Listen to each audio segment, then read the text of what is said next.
નમસ્કાર સમાચાર સાથે હું છું અક્ષય। તો ભારતીય શેર બજારમાં મોટો કડાકો થયો છે, જ્યાં 831 પોઈન્ટ સેન્સેક્સ અત્યારે ડાઉન ચાલી રહ્યો છે। સેન્સેક્સ 83,000ની નીચે સરક્યો। નિફ્ટીમાં પણ 260 પોઈન્ટ સુધીનો ઘટાડો જોવા મળ્યો। નિફ્ટી 25,550ના લેવલે પહોંચ્યો। આઈટી સેક્ટરના શેરોમાં ભારે વેચવાલી જોવા મળી રહી છે। આઈટી ઇન્ડેક્સ 5% ઘટ્યો છે।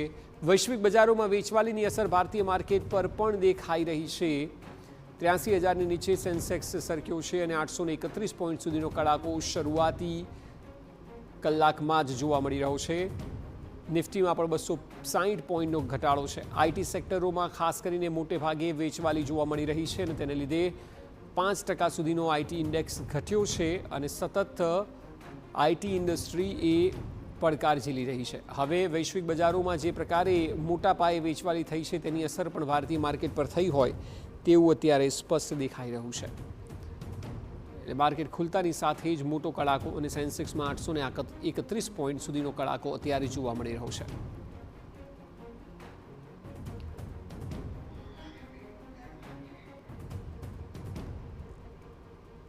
તો ભારતીય શેર બજાર જે છેલ્લા 2 દિવસથી ઉપર રહ્યા બાદ હવે આજના દિવસે ડાઉન થતું જોવા મળી રહ્યું છે, કે જ્યાં 831 પોઈન્ટનો કડાકો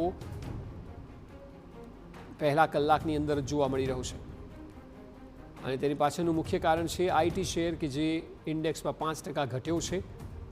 આઈટી શેરમાં મોટે ભાગે વેચવાલી જોવા મળી રહી છે। જે પ્રકારે ઇન્ડસ્ટ્રીને એઆઈ ટેકનોલોજીની ચેલેન્જીસ છે અને તેને લીધે આઈટી કંપનીઓ પડકાર ઝીલી રહી છે અને તેની સીધી અસર ઇન્વેસ્ટર્સમાં જોવા મળી રહી છે। ઇન્વેસ્ટર્સમાં ભારે માત્રામાં આઈટી સેક્ટરના શેરમાં વેચવાલી થવાને કારણે માર્કેટ ડાઉન થઈ રહ્યું છે। સતત તેની અસર જોવા મળી રહી છે। એ સિવાય વૈશ્વિક બજારોની અસર પણ સીધી ભારતીય માર્કેટ પર જોવા મળી રહી છે।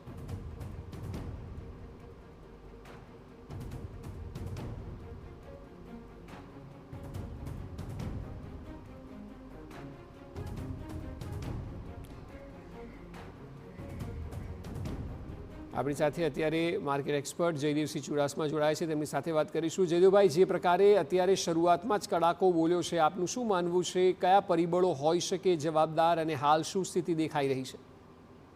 બિલકુલ, ભારતીય શેર બજારમાં જોવા જઈએ તો કારોબારી સપ્તાહના અંતિમ 2 દિવસ દરમિયાન સેન્સેક્સ અને નિફ્ટીમાં સારો ઘટાડો જોવા મળ્યો છે અને આ ઘટાડા પાછળ જો સૌથી મોટું કોઈ નકારાત્મક કારણ હોય તો આર્ટિફિશિયલ ઇન્ટેલિજન્સને લઈ વર્લ્ડ વાઇડ જે ચેલેન્જીસ સામે આવી રહ્યા છે તેનું એક નેગેટિવ રિફ્લેક્શન ભારતની આઈટી કંપનીઓની આગેવાનીમાં આજે જોવા મળી રહ્યું છે। છેલ્લા 3 દિવસ દરમિયાન જોવા જઈએ તો નિફ્ટી આઈટી ઇન્ડેક્સ છે તેમાં 12% જેવો માતબર ઘટાડો જોવા મળી રહ્યો છે અને ઓવરઓલ નિફ્ટી અને સેન્સેક્સની પણ જો વાત કરવા જઈએ તો તેમાં પણ આઈટી કંપનીઓનું વેઇટેજ સારું એવું છે।